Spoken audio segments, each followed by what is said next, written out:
Friends, മഴ മാറി മാനം തെളിഞ്ഞു ഇല്ലേ? മഴ മാറി മാനം തെളിഞ്ഞു. ഞങ്ങളിങ്ങ് പറമ്പിലോട്ട് ഇറങ്ങി കേട്ടോ. പറമ്പിലെ വിശേഷങ്ങളൊക്കെ കാണണ്ടേ. മഴയത്ത് ഞങ്ങൾ ശ്രദ്ധിച്ചില്ല, ഈ കൊല നോക്കിക്കൊണ്ടിരിക്കുമായിരുന്നു. ഇതാ കൊല, ആ നല്ല ഞാലിപ്പൂവനാണ് കേട്ടോ.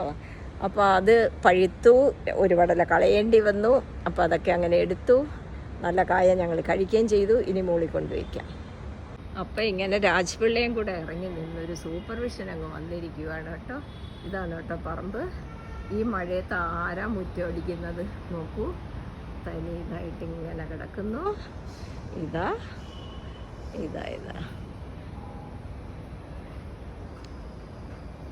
അങ്ങനെ 8 ദിവസമായി. ഇന്ന് 8ാം പക്കമാണ്. ഇന്ന് 8ാം പക്കമായി ഇത്രയും വെയിൽ കാണുന്നത്. ഞങ്ങൾക്ക് കുറച്ച് കൊപ്രയുണ്ട്, അതിന്ന് താഴെ കൊണ്ട് വെക്കട്ടെ. ഞങ്ങളുടെ കൊപ്രയും കൂടെ കൊണ്ടുവയ്ക്കട്ടെ. ഇതാ കൊല ഞാൻ മോളി കൊണ്ടുപോകും. രാജ്പിള്ളി ഇതൊന്നും സമ്മതിക്കില്ല. എല്ലാം അദ്ദേഹത്തിൻ്റെ ഒരു privilege and that is his pleasure. അപ്പോൾ ഇപ്പോൾ വയ്യാതായത് കൊണ്ടല്ലേ, അതൊക്കെ നമ്മൾ റിക്കവർ ചെയ്ത് വരും. അങ്ങനെ ഞാൻ മോളി കയറുവാണ് കേട്ടോ. ഇതാ ഞങ്ങൾ എപ്പോഴും ഇവിടെ ഇല്ലാത്തതുകൊണ്ട് ഞങ്ങൾ ഫസ്റ്റ് ഫ്ലോറാണ് പ്രിഫർ ചെയ്യുന്നത്. ഇതാ കൊല കൊണ്ട് മോളിൽ കൊണ്ട് വയ്ക്കാൻ പോകണം. കൊല കെട്ടിയിടുന്നൊരു സ്പേസ് കണ്ടോ. ഇവിടെയാണ് കൊല തൂക്കുന്നത്. തൽക്കാലം ഈ കൊല ഞാനൊന്ന് താഴെ വെച്ചോട്ടെ. അങ്ങനെ കൊലയെ അത് അവിടെ വെച്ചിട്ട് ഇത് അടുത്ത പണിക്ക് പോകണം. കൊപ്ര എടുക്കട്ടെ. ഇത് കണ്ടില്ലേ പാവം, 8 ദിവസമായിട്ട് ഈ കൊപ്ര ഇങ്ങനെ ഇവിടെ കിടക്കുമായിരുന്നു. ഫാനൊക്കെ കറങ്ങുന്നുണ്ട് കേട്ടോ. ഇടയ്ക്ക് ഫാനിനൊരു വിശ്രമം കൊടുക്കും.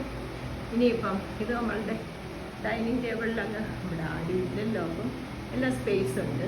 ടേബിൾ അങ്ങനെ എടുത്താൽ ഇനി എവിടെ ഇരുന്ന് ഡൈൻ ചെയ്യുമെന്നുള്ള വിഷമം വേണ്ട. ഡൈനിങ് ടേബിൾ ഹിയർ കിച്ചണിനോടടുത്ത്. കൊപ്ര താഴെ കൊണ്ടിട്ടിട്ട് വീഡിയോ കണ്ടിന്യൂ ചെയ്യാം. ഇതാ കൊപ്ര ഞാൻ ചാക്കിലെടുത്തു. ഇനി താഴെ പോട്ടെ കേട്ടോ. എല്ലാ വഴിയും നടന്നതാ എത്തുന്നു. വിശേഷം കൊപ്ര നിരത്തി കഴിഞ്ഞു. ഇനിയിപ്പോൾ കണ്ണിൽ എണ്ണ ഒഴിച്ച പോലെ നിൽക്കണം. ഇതാ മാനം ഇടയ്ക്കൊന്ന് കറക്കാൻ തുടങ്ങുന്നോ. Rajpillai is still here with full support to me. അങ്ങനെ ഇത്രയുമായേ വിശേഷം. ഇവിടെയും കൂടെ നമുക്കൊന്ന് കണ്ടിരിക്കാം. എൻ്റെ കിളിമരത്തിൽ പടർന്നു കയറിയ മുല്ല. എനിക്ക് സൂക്ഷിക്കണം. ഒന്ന് മഴക്കാറ് വന്ന് ഞാൻ ഇവിടെ തന്നെ നിൽക്കുക. ഞാനും തുള്ളി വീണു പോയാൽ എൻ്റെ ഫാനിൻ്റെ കാറ്റ് തന്നെയായിരുന്നു നല്ലത്. മഴ മാറി മാനം തെളിഞ്ഞ് ഞങ്ങളിങ്ങ് പറമ്പിലോട്ട് ഇറങ്ങി.